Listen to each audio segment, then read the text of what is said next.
അത് ഇങ്ങനെ കൊട്ടിക്കയറുക തന്നെയാണ്. ഇപ്പോൾ കോഴിക്കോടേക്ക് പോകാം. Kozhikode M K Raghavan M P മാധ്യമങ്ങളെ കാണുന്നുണ്ട്. അതിലേക്ക് വിരുദ്ധമായ മനസ്സാണെന്ന് എല്ലാവർക്കും ബോധ്യമായിരിക്കുന്നു. അംബേദ്കറുടെ നാമധേയത്തിൽ നേട്ടങ്ങൾ ഉണ്ടാക്കാൻ കഴിയുമോ എന്നാണ് അവർ ശ്രമം. അവിടെ പ്രസംഗം അവർ തീർത്തും ഈ സമൂഹത്തിനെതിരാണെന്ന് കൃത്യമായി ബോധ്യപ്പെടുത്തിയിരിക്കുന്നു. അത് ഇപ്പോൾ രാജ്യത്തെമ്പാടും രാജ്യത്തുടനീളം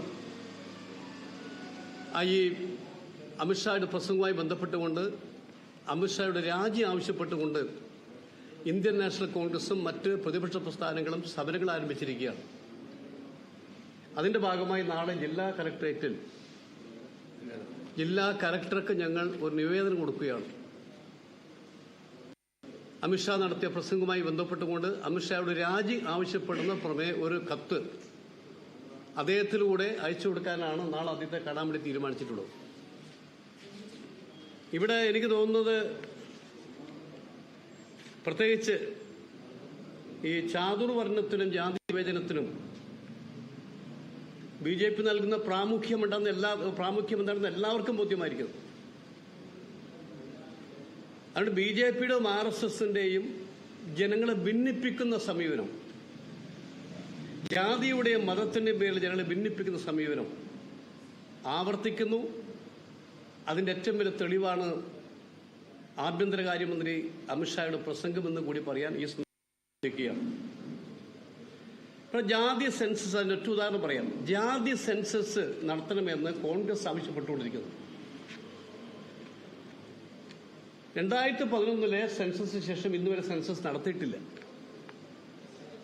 ഒരു രാഷ്ട്രം ഒരു തെരഞ്ഞെടുപ്പ് എന്നതിന് വേണ്ടി പ്രോസസ്സിംഗ് ആരംഭിക്കാൻ പോവുകയാണ്. അത് നടത്തണമെങ്കിലും ഈ സെൻസസ് നടത്തിയേ പറ്റൂ. പക്ഷെ ജാതി സെൻസസിന് തീർത്തും എതിരായ നിലപാട് സ്വീകരിച്ചുകൊണ്ടിരിക്കുന്നു. അതുകൊണ്ട് കേന്ദ്രം ഭരിക്കുന്ന BJP ഭരണകൂടം രാജ്യത്തെ ജനങ്ങളെ ഒരുമിച്ച് നയിക്കുന്നതിന് പകരം ജനങ്ങളെ ഭിന്നിപ്പിച്ചുകൊണ്ട് തങ്ങളുടെ അതീശത്വം, മേധാവിത്വം സ്ഥാപിക്കാൻ കഴിഞ്ഞിരിക്കുന്നു. അതുകൊണ്ട് അതിനെതിരായിട്ടുള്ള രാജ്യത്ത് നടന്നുകൊണ്ടിരിക്കുന്ന പക്ഷപാടികളിൽ മുഴുവൻ മാധ്യമങ്ങളുടെയും സഹകരണം ഉണ്ടാകണമെന്ന് വിനയപൂർവ്വം അഭ്യർത്ഥിക്കുകയാണ്. അതോടൊപ്പം ഒരു കാര്യം സൂചിപ്പിക്കാനുള്ളത്, നമ്മുടെ ഭരണഘടനയുടെ 75ാം വാർഷികത്തിൽ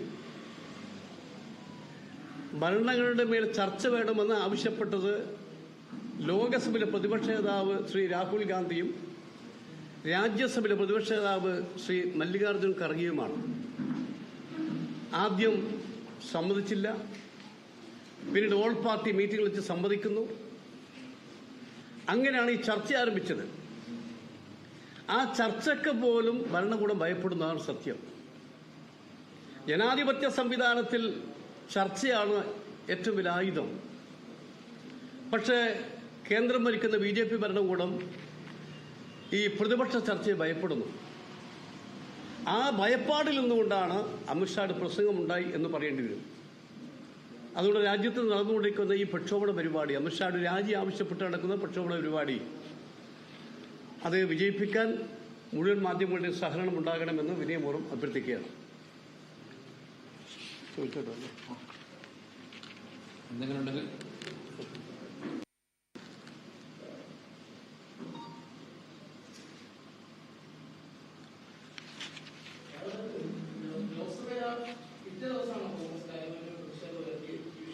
ആദ്യം അന്ന് തന്നെ ഉയർത്തി സമരങ്ങൾ നടത്തിയത് അന്ന് നമ്മൾ ബോയ്ക്കോട്ട് ചെയ്തു. സമരങ്ങൾ കവാടത്തിന് മുമ്പിൽ സമരം ആരംഭിച്ച് പിറ്റേ ദിവസമാണ്, പിറ്റേ രാവിലെ മുതലാണ്. ആ സമരത്തിലാണ് ഇപ്പം ഈ സമരവുമായി ബന്ധപ്പെട്ട കാര്യങ്ങളിലും തമാശയുണ്ട്.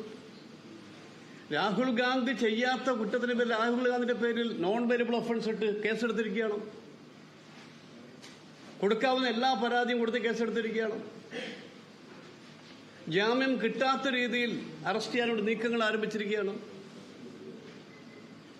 കാരണം BJPക്കാർ തന്നെ തള്ളിയിട്ട് അതിന്റെ ഫലമായിട്ടാണ് ഒരു ലോകസഭാ അംഗത്തിന് പരിക്കേറ്റത്, മുമ്പത്തെ കേന്ദ്രമന്ത്രിക്ക് ഒറീസയിൽ നിന്നുള്ള. പിന്നെ രാജ്യസഭയിലെ വനിതാ മെമ്പർ നിങ്ങൾ അതിന്റെ CCTV നോക്കിയാൽ കാണാൻ സാധിക്കും. CCTV ദൃശ്യത്തിൽ ഇതൊന്നും കാണാൻ കഴിയില്ല. പക്ഷേ ഭരണത്തിന്റെ സ്വാധീനം വെച്ചുകൊണ്ട്, ഭരണത്തിന്റെ ശക്തി വെച്ചുകൊണ്ട് രാഹുൽ ഗാന്ധിയെ ഇല്ലാതാക്കാനുള്ള ശ്രമത്തിന്റെ ഭാഗമാണ് ഈ കള്ളക്കേസ് എന്ന് പറയേണ്ടി വരും.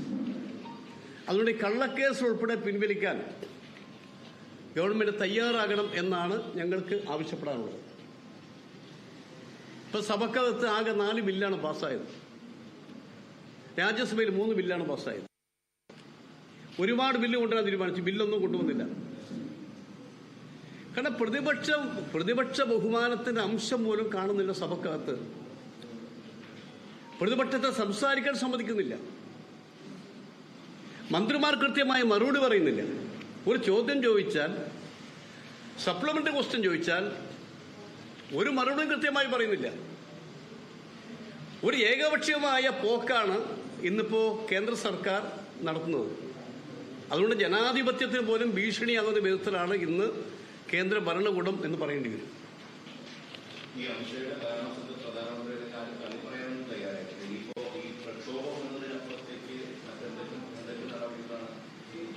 അല്ല, ഞങ്ങളിത് രാഷ്ട്രീയമായും നിയമപരമായും ആലോചിച്ചുകൊണ്ടിരിക്കുകയാണ്. രാഷ്ട്രീയമായ പ്രക്ഷോഭം പ്രതിപക്ഷ പാർട്ടികളെല്ലാം ഒരുമിച്ച് ചെയ്യാൻ തീരുമാനിച്ചിരിക്കുന്നു. നിയമപരമായി ഈ പ്രസംഗവുമായി ബന്ധപ്പെട്ടുകൊണ്ട് എന്തെല്ലാം ചെയ്യാൻ സാധിക്കും അതും പരിശോധിക്കുകയാണ്. അല്ല, എന്നാൽ എന്ത് ചെയ്യാൻ പറ്റുന്ന ആലോചിച്ചുകൊണ്ടിരിക്കുകയാണ്. ഏറ്റവും കൂടുതൽ ജനങ്ങളെത്തിക്കാനാണ് ഞങ്ങളുടെ ശ്രമം. ഈ വിഷയം ജനങ്ങളെത്തിക്കാൻ വേണ്ടിയാണ്.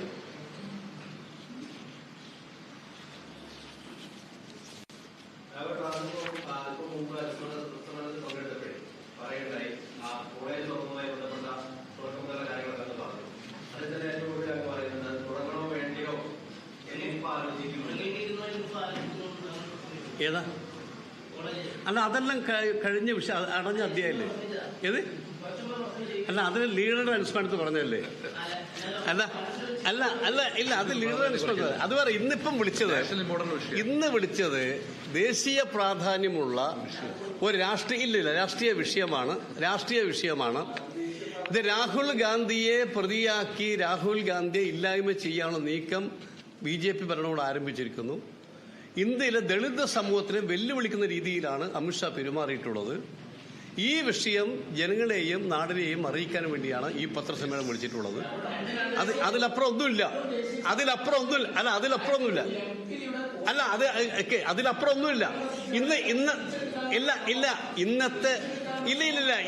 ഇന്നത്തെ പത്രസമ്മേളനം ഇത് മാത്രമാണ്. ഇതിലപ്പുറം ഒന്നും നിങ്ങൾ പ്രതീക്ഷിക്കണ്ട. നിങ്ങൾ എന്തു പറഞ്ഞാലും എന്റെ വായിന്ന് ഒരക്ഷരം വീഴില്ല. ഒന്നും പറയില്ല.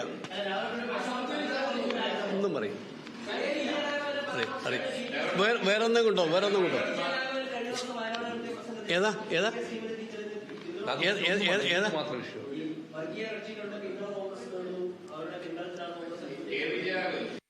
ഇപ്പോ ഈ പത്രസമ്മേളനത്തിന്റെ ഉദ്ദേശം എന്ന് പറയുന്നത്, നിങ്ങൾ ഈ അറ്റൻഷൻ ഡൈവേർട്ട് ചെയ്യിക്കാൻ നിങ്ങൾ ശ്രമിക്കണ്ട. ഒന്ന്, ഇത് ഏറ്റവും ദേശീയ പ്രാധാന്യമുള്ള വിഷയമാണ്. ഈ ദേശീയ പ്രാധാന്യമുള്ള വിഷയം ഇന്ത്യയിലെ എല്ലാ പ്രതിപക്ഷ MPമാരും ഒരുപോലെ അവരുടെ മണ്ഡലങ്ങളിൽ ജനങ്ങളെ അറിയിക്കാനുള്ള നടപടി സ്വീകരിച്ചു വരികയാണ്. അതുകൊണ്ട് ഞാൻ പറഞ്ഞു വരുന്നത്, നിങ്ങൾ ഇന്നത്തെ പത്രസമ്മേളനം ഇതാണ്. സമയം വരുമ്പോൾ ബാക്കി കാര്യങ്ങൾ പറയും.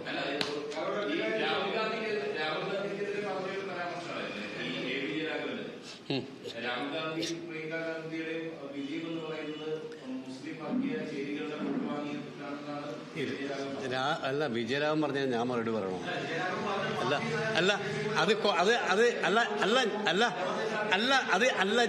ഒരു കാര്യം വളരെ വ്യക്തമാണ്. ഈ രാഹുൽ ഗാന്ധിയും പ്രിയങ്ക ഗാന്ധിയും എല്ലാവർക്കും അറിയാം. അവരൊക്കെ ഒരു ജനങ്ങളുടെ മനസ്സുകളുടെ ബിംബങ്ങളാണ്. ആ ബിംബങ്ങൾക്ക് എല്ലാവരും വോട്ട് ചെയ്യും.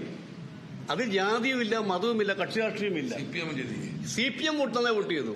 നിങ്ങൾ CPMന്റെ ഇത്തവണത്തെ വോട്ടിംഗ് പാറ്റേൺ നോക്കിയിട്ട് ബൂത്തുകളിലെ CPM ബൂത്തുകളൊക്കെ തന്നെ വലിയ ലീഡാണ് പ്രിയങ്ക കിട്ടിയിട്ടുള്ളൂ.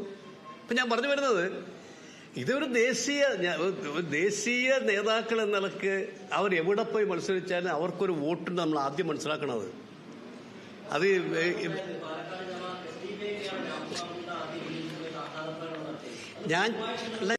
ഞാൻ പറയുന്നത് നിങ്ങൾ മനസ്സിലാക്കേണ്ടത്, ഇതിൻ്റെ അകത്ത് എല്ലാവർക്കും വോട്ട് ചെയ്യാൻ അവകാശമില്ലേ? അവർക്ക് സ്വയം തീരുമാനിക്കാൻ അധികാരമില്ലേ ആർക്ക് വോട്ട് ചെയ്യണം? വ്യക്തിയുടെ സ്വാതന്ത്ര്യം, വ്യക്തിയുടെ പ്രധാനം. നിങ്ങൾ ഇപ്പോൾ ആർക്കാ വോട്ട് ചെയ്യുന്നത് എനിക്കറിയോ? നിങ്ങൾ ഇഷ്ടമല്ലേ? എൻ്റെ ഇഷ്ടമല്ലേ എനിക്ക് ആർക്ക് വോട്ട് ചെയ്യണം എന്നുള്ളത്? അപ്പൊ ആര് വോട്ട് ചെയ്താൽ ആ വോട്ട് ഞങ്ങൾ കിട്ടുന്നു. എന്താ അത്ഭുതം? എന്താ അത്ഭുതം? ഏത് അല്ല, ഈ കഴിഞ്ഞ ഞാൻ ഒരു കാര്യം പറയാം.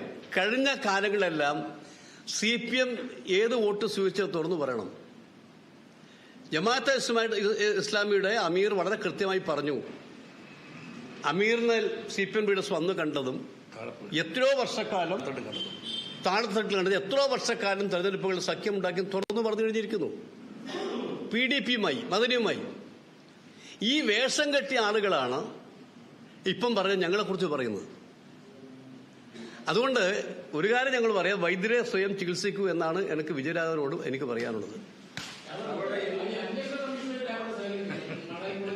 ഒന്നുമില്ല, അങ്ങനത്തെ ഒരു പ്രശ്നം ഇവിടെ ഇല്ലല്ലോ. ഇതിപ്പോ ഈ വിഷയം ദേശീയ രാഷ്ട്രീയ പ്രധാന വിഷയം. ശരി.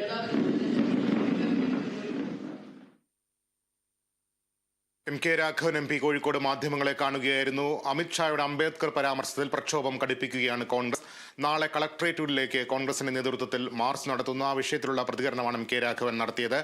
അദ്ദേഹവുമായി ബന്ധപ്പെട്ട മാടായി കോളേജ് വിഷയത്തിൽ മറ്റ് പ്രതികരണങ്ങൾക്ക് MK രാഘവൻ തയ്യാറായിട്ടില്ല എന്നതും ശ്രദ്ധേയം. മറ്റു വാർത്തകൾ നോക്കാം. വന നിയമ ഭേദഗതി ബില്ലിൽ കർഷക ദ്രോഹ വ്യവസ്ഥകളില്ലെന്ന് മന്ത്രി AK ശശീന്ദ്രൻ. മതമേലധ്യക്ഷന്മാർ പക്വത കാണിക്കണം. ചർച്ചകൾക്ക് സർക്കാരിന് തുറന്ന മനസ്സാണെന്നും മന്ത്രി പറഞ്ഞു. ഭേദഗതിയെ എതിർക്കുന്നത് ഭൂമി കയ്യേറ്റക്കാരാണെന്നും കേരള